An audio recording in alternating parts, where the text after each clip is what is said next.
Halo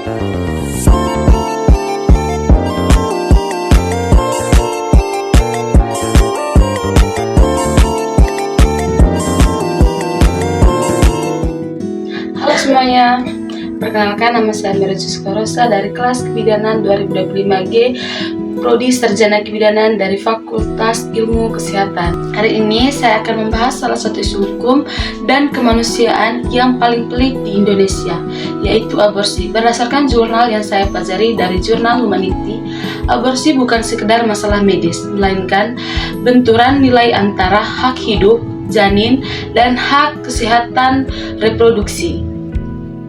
Di Indonesia, kita menghadapi situasi yang disebut dualisme normal. Di satu sisi, KUHP pasal 346 hingga pasal 349 serta Undang-Undang HAM nomor 39 tahun 1999 secara tegas melarang aborsi karena janin dianggap sebagai subjek hukum yang memiliki hak hidup sejak dalam kandungan. Namun di sisi lain, Undang-Undang Kesehatan nomor 36 tahun 2009 membuka pintu legalitas melalui asas pengecualian. Isu yang saya pilih adalah bagaimana menyeimbangkan hak hidup janin dengan perlindungan bagi korban pemerkosaan dan kedaruratan medis. Pertanyaan yang menguji rasa kendali kita sebagai bangsa.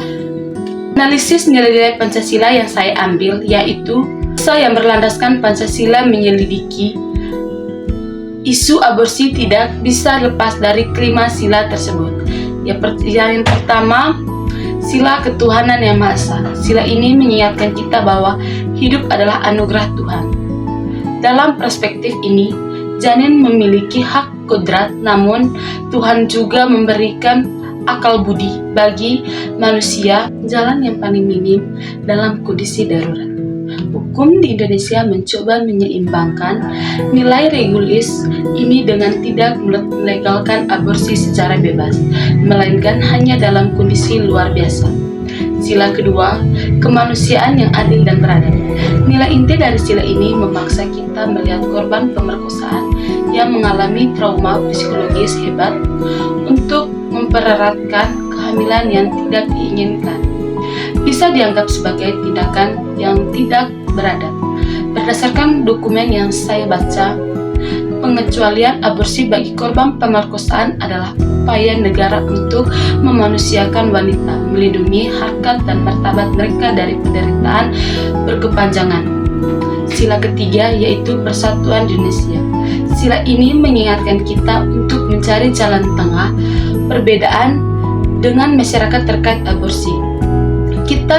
Kita harus mempertimbangkan berbagai sudut pandang agar keputusan yang diambil tetap menjaga persatuan dan tidak menimbulkan perpecahan di masyarakat. Sila keempat yaitu kerakyatan yang dipimpin oleh hikmat kebijaksanaan, yaitu kebijakan dalam pengambilan keputusan medis sangat ditekankan dalam penyelesaian sebuah kasus. Tenaga medis harus memulai proses yang bijak dan berbasis ilmu.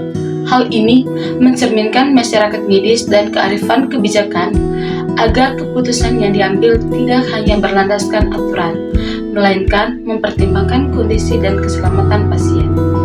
Sila kelima, keadilan sosial bagi seluruh rakyat Indonesia, yaitu keadilan sosial berarti perlindungan yang merata perempuan yang berada dalam kondisi darurat medis atau korban kekerasan seksual berhak mendapatkan akses pelayanan kesehatan yang aman dan legal agar tidak terjebak praktik aborsi ilegal yang membahayakan nyawa. Refleksi terbesar saya adalah bahwa hukum tidak boleh di atas hitam putih, tetapi harus juga memiliki hati nurani untuk melihat bahwa ada situasi tertentu di mana ibu dan kesehatan menjadi hal yang harus diprioritaskan demi keberlangsungan hidup yang lebih baik.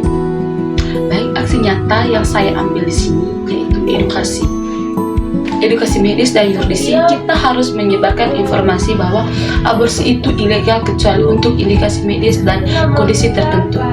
Ini penting agar korban tidak merasa sendirian dan tidak terjebak dalam pilihan yang membahayakan nyawa. Baik teman-teman, di sini saya tidak bisa melakukan edukasi secara langsung, tetapi saya akan menampilkan beberapa poster yang berkaitan dengan bahayanya melakukan aborsi.